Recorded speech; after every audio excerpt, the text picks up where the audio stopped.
कुछ चीज़ें इतनी धीरे धीरे होती है कि तुम उन्हें होते हुए देख नहीं पाते। जैसे सुबह का उजाला, वो आता नहीं, वो बस हो जाता है। कबीर का होना भी ऐसा ही था मेरे लिए। प्रोजेक्ट ख़त्म हो गया था, सबमिशन हो गई थी। हमारे बीच कोई रीज़न नहीं था मिलने का, पर वो कैंटीन में था अपनी डायरी के साथ, एक कॉर्नर में, सेम टेबल, सेम पेन और सेम एक्सप्रेशन, जैसे दुनिया चल रही है और उसे सिर्फ अपने काम से काम दिखता था। मैं दूसरी तरफ जा सकती थी, जाना चाहिए था, पर मैं वहाँ जाके बैठ गई उसके सामने। प्रोजेक्ट तो ख़त्म हो गया था। मैंने कहा हाँ। उसका जवाब आया, डायरी से नज़र उठाए बिना। फिर भी तुम यही हो, मैंने कहा। तब उसने ऊपर देखा, एक सेकंड का पॉज लिया और फिर बोला, तुम भी तो यही हो। मैं चुप हो गई। उसकी बात सही थी। पता नहीं कब हुआ, पर हुआ। पहले सिर्फ कैंटीन में मिलते थे, फिर लाइब्रेरी, उसके बाद कॉलेज के बाद थोड़ी देर बातें, फिर वो मुझे कॉल करने लगा, सिर्फ कुछ डाउट्स के लिए या कुछ रेफरेंस के लिए। वो कॉल करके बस इतना ही पूछता, यह रेफरेंस आर्टिकल पढ़ा क्या तुमने? नहीं तो फिर वो पूछता, आज प्रोफेसर ने जो कहा वो गलत था। छोटी छोटी बातें, पर रोज़ कॉल। और मैं हर बार फ़ोन उठाती थी, रिंग बजते ही। ये तब पता चला मुझे जब एक दिन हम दोनों लेट रुके थे लैब में। बाहर निकलते निकलते अंधेरा हो गया था। वो चुपचाप चल रहा था और उसके बाजू में मैं भी चुपचाप चल रही थी। फिर अचानक उसने पूछा, तुम्हें कभी डर नहीं लगता? इतने बड़े शहर में तुम अकेले इतनी रात को घूम रही हो।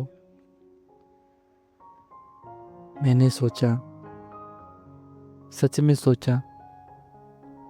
पहले लगता था, ऐसा मैंने कहा। अब कम हो गया है। क्यों? उसने पूछा।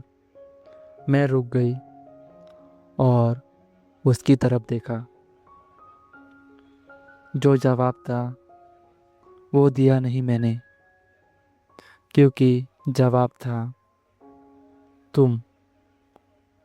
पर यह कहना तब इतना सिंपल नहीं था और उतना सेफ भी नहीं था। तो मैंने कहा, शेर अब जाना पहचाना हो गया है। वो मान गया और हम चलने लगे। पर मैं जानती थी वो जवाब अधूरा था।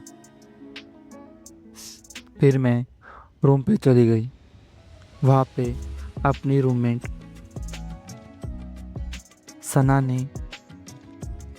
सना से मैंने पूछा था एक दिन, अगर कोई तुम्हारी ज़िंदगी का हिस्सा बन जाए बिना पूछे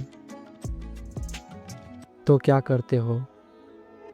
सना ने मुझे देखा और मुस्कुराई। तुम कबीर की बात कर रही हो? नहीं, मैंने जल्दी से कहा। मीरा, उसने कहा। उस एक लफ्ज़ में मेरी पूरी बात थी। मैं सो गई थी उस रात बिना जवाब दिए, पर रात भर नींद नहीं आई क्योंकि पता था सना कुछ गलत नहीं बोल रही थी। वो अपनी जगह बैठा, मैं अपनी जगह बैठी। कोई प्लान नहीं था और ना ही कोई रीज़न, बस ये हमारी जगह बन गई थी। कैंटीन, लाइब्रेरी, और ये वक्त हमारा बन गया था। और मैं सोच रही थी, क्या कबीर को भी ऐसा लगता है या सिर्फ मुझे, जो एक आदत को मोहब्बत समझ रही है। आदत और मोहब्बत में फ़र्क बहुत छोटा सा होता है। दोनों में तुम किसी के बिना इनकम्प्लीट फील करते हो। दोनों में सुबह उठ के पहला ख्याल उनका होता है। फ़र्क सिर्फ इतना है, आदत तो छोड़ सकते हो, मोहब्बत छोड़ती है तुम्हें, दर्द देती है। मैं तब ये नहीं जानती थी ये दोनों एक साथ भी हो सकते थे। तो दोस्तों, अगले एपिसोड वो पहला इकरार कबीर की नज़र से, जब सपने और फीलिंग्स पहली बार टकराते हैं। मिलते हैं अगले पार्ट में।